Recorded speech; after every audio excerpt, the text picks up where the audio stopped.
Hello दोस्तों, नमस्कार। Class 9th में लेकर के आए पॉलिटिकल में भारत का संविधान में उद्देशिका के बारे में हम लोग जानते हैं।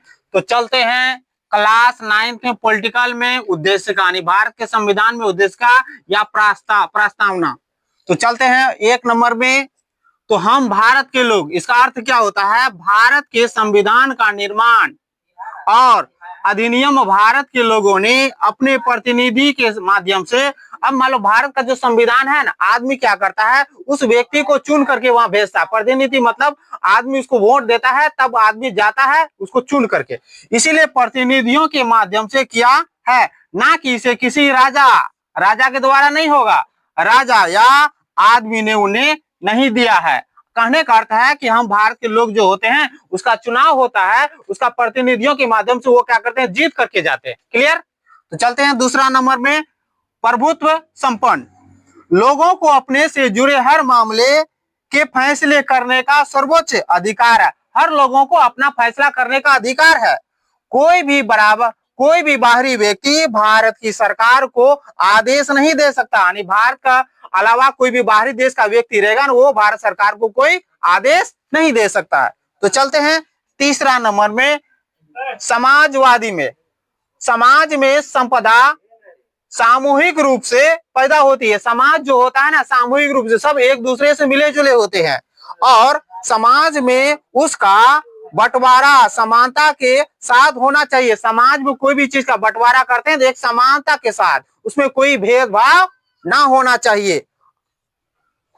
और सरकार और सभी और जमीन और उद्योग धंधे की हकदारी से जुड़े कायदे कानून इस तरह बनाए कि सामाजिक आर्थिक समानता कम हो। अब देखिए, इसमें कहता है कि उद्योग धंधे रहे, जमीन रहे, जायदाद रहे, उसमें समान अधिकार होना चाहिए, क्योंकि उसमें बंटवारा की संभावना कम होती है। तो नेक्स्ट चलते हैं पंथ निरपेक्ष में।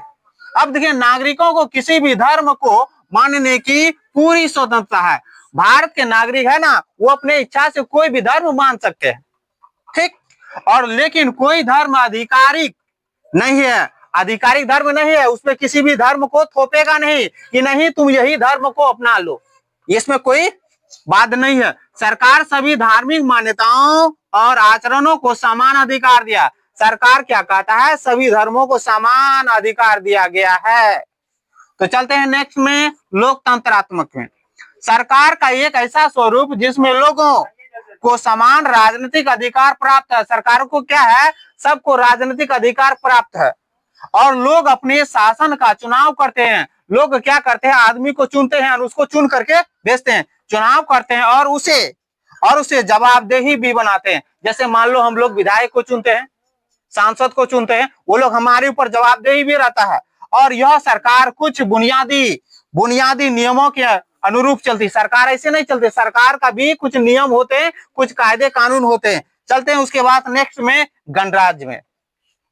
शासन के प्रमुख लोगों द्वारा चुना हुआ व्यक्ति, यानी शासन कोई भी करेगा, व्यक्ति क्या करेगा, उसको चुन करके वहां भेजेगा, होगा चुना हुआ व्यक्ति होगा, ना कि वंश या राजा खानदान का होगा। अब मान लो कोई भी व्यक्ति को चुनकर भेजेंगे, किसी का राजा महाराजा की बेटा नहीं होगा, किसी वंश आधारित पे उसको चुनाव नहीं कर सकते हैं, क्योंकि व्यक्ति उसको चुन करके भेजता है। तो नेक्स्ट में चलते हैं न्याय में। ध्यान से समझना है, क्लास 9th का है। नागरिकों के साथ उनकी जाति, धर्म और लिंग के आधार पर भेदभाव नहीं किया जा सकता।